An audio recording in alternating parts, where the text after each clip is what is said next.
जय श्री कृष्ण। राधे राधे। भाद्रपद मास भगवान विष्णु को समर्पित है और इस मास में भगवान श्री हरि कृष्ण भगवान की कथा कहानियाँ सुनने का विशेष ही महत्व है। और इस मास में यदि भागवत गीता का श्रवण किया जाए तो उसका पुण्य 1000 गोदान के बराबर मिलता है। आज मैं आपको श्रवण कराने जा रही हूँ श्रीमद् भागवत गीता के 5वें अध्याय का महात्म्य। आप इस महात्म्य को पूरी श्रद्धा और प्रसन्नचित मन से अंत तक जरूर सुनिएगा।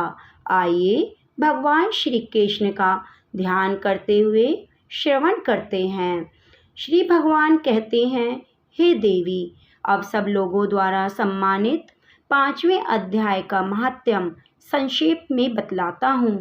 सावधान होकर सुनो। मध्य देश में पुरुकुत्सपुर नामक एक नगर है। उसमें पिंगल नामक एक ब्राह्मण रहता था। वह वेद पाठी ब्राह्मणों के विख्यात वंश में, जो सर्वथा निष्कलंक था, उत्पन्न हुआ था, किंतु अपने कुल के लिए उचित वेद शास्त्रों के स्वाध्याय को छोड़कर ढोल आदि बजाते हुए उसने नाच गान में मन लगाया।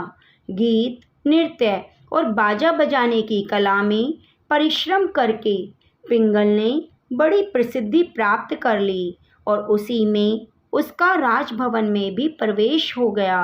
अब वह राजा के साथ रहने लगा और पराई स्त्रियों को बुला बुलाकर उनका उपभोग करने लगा।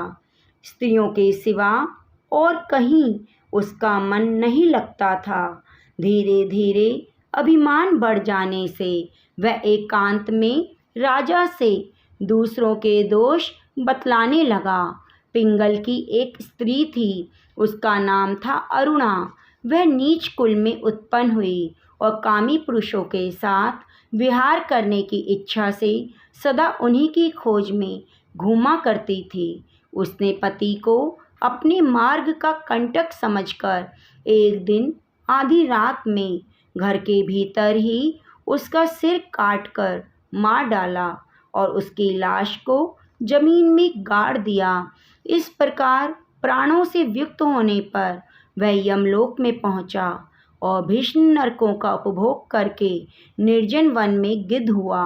अरुणा भी भगंदर रोग से अपने सुंदर शरीर को त्याग कर घोर नरक भोगने के बाद उसी वन में शुकी हुई। एक दिन वह दाना चुगने की इच्छा से इधर उधर फुदक रही थी। इतने में ही उस गिद्ध ने पूर्व जन्म के वैर का स्मरण करके उसे अपने तीखे नखों से फाड़ डाला। शुक्की की घायल होकर पानी से भरी हुई मनुष्य की खोपड़ी में गिरी। गिद्ध पुनः उसकी ओर झपटा। इतने में ही जाल फैलाने वाले बहेलियों ने उसे भी बाणों का निशाना बनाया। उसकी पूर्व जन्म की पत्नी शुकी उस खोपड़ी के जल में डूबकर प्राण त्याग चुकी थी। फिर वह क्रूर पक्षी भी उसी में गिरकर डूब गया। तब यमराज के दूत उन दोनों को यमराज के लोक में ले गए। वहाँ अपने पूर्वकृत पाप कर्म को याद करके दोनों ही भयभीत हो रहे थे। तदंतर यमराज ने जब उनके घृणित कर्मों पर दृष्टिपात किया तब उन्हें मालूम हुआ कि मृत्यु के समय अकस्मात खोपड़ी के जल में स्नान करने से इन दोनों का पाप नष्ट हो चुका है। तब उन्होंने उन दोनों को मनवांछित लोक में जाने की आज्ञा दी। यह सुनकर अपने पाप को याद करते हुए वे दोनों बड़े विस्मय में पड़े और पास जाकर धर्मराज के चरणों में प्रणाम करके पूछने लगे, हे भगवान, हम दोनों ने पूर्व जन्म में अत्यंत घृणित पाप का संचय किया, फिर हमें मनवांछित लोकों में भेजने का क्या कारण है, बताइए। यमराज ने कहा, गंगा के किनारे बट नामक एक उत्तम ब्रह्मज्ञानी थे। वे एकांत सेवी, ममता रहित, शांत, विरक्त और किसी से भी द्वेष न रखने वाले थे। प्रतिदिन गीता के 5वें अध्याय का जप करना उनका सदा का नियम था। 5वें अध्याय को श्रवण कर लेने पर महापापी पुरुष भी सनातन ब्रह्म का ज्ञान प्राप्त कर लेता है। उसी पुण्य के प्रभाव से सुचित होकर उन्होंने अपने शरीर का परित्याग किया था। गीता के पाठ से जिनका शरीर निर्मल हो गया था, जो आत्मज्ञान प्राप्त कर चुके थे, उन्हें महात्मा की खोपड़ी का जल पाकर तुम दोनों पवित्र हो गए हो। अतः अब तुम दोनों मनवांछित लोकों को जाओ, क्योंकि गीता के 5वें अध्याय के माध्यम से तुम दोनों शुद्ध हो गए हो। श्री भगवान कहते हैं, सबके प्रति समान भाव रखने वाले धर्मराज के द्वारा इस प्रकार समझाए जाने पर वे दोनों बहुत प्रसन्न हुए और विमान में बैठकर बैकुंठ धाम को चले गए। बोलो कृष्ण भगवान की जय। आइए श्रवण करते हैं 5वें अध्याय का सार। उसके उपरांत अर्जुन ने पूछा, हे कृष्ण, आप कर्मों के संन्यास की और फिर निष्काम कर्म योग की प्रशंसा करते हैं, इसलिए इन दोनों में एक जो निश्चय किया हुआ कल्याणकारक होवे उसको मेरे लिए कहिए।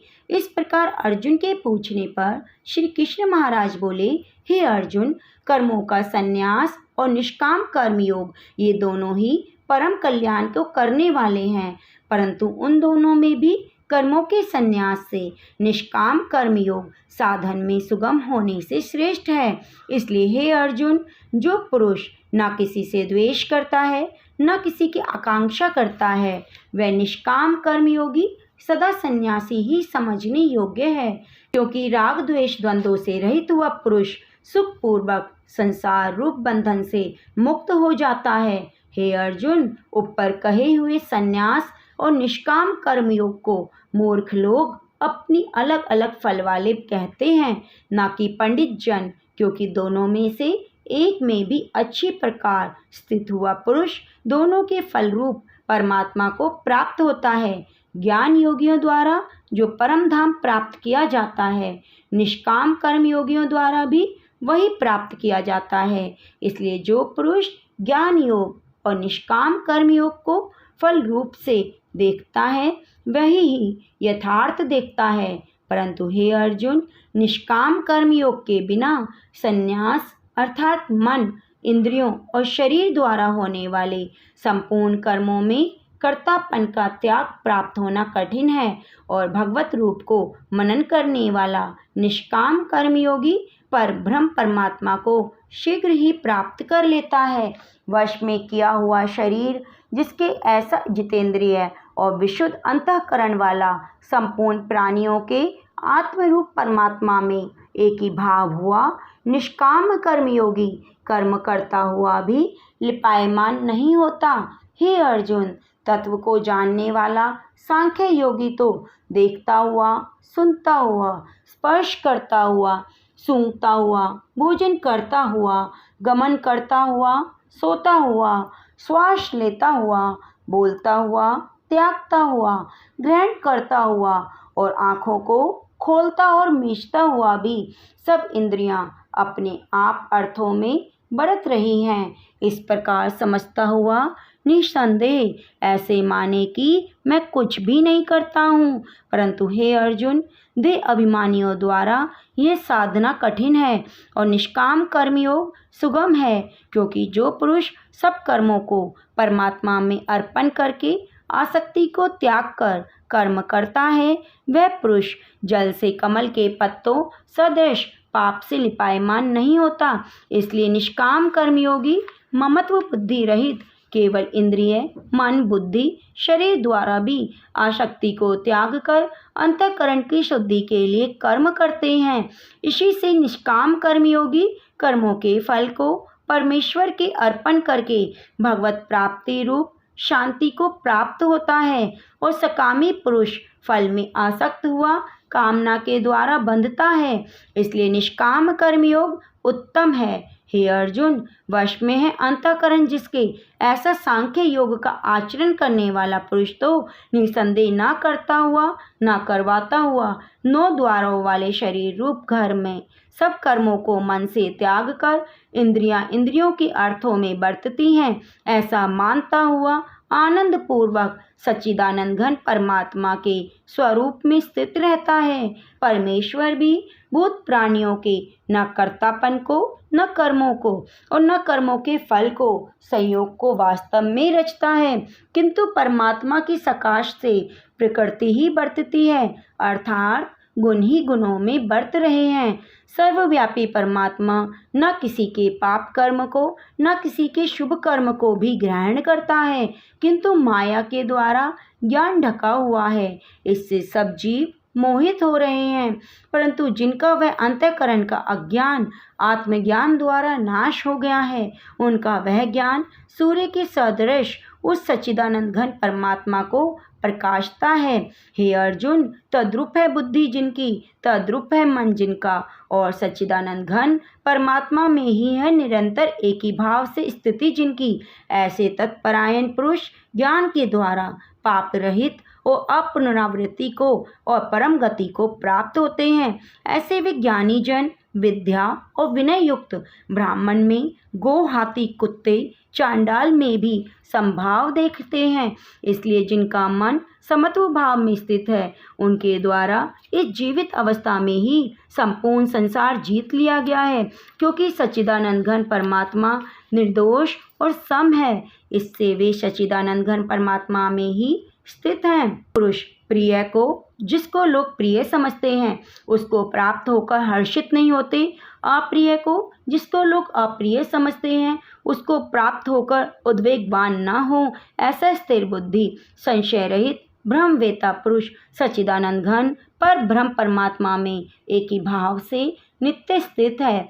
बाहर के विषयों में और सांसारिक भोगों में आसक्ति रहित अंतःकरण वाला पुरुष अंतःकरण में जो भगवत ध्यान जनित आनंद है, उसको प्राप्त होता है।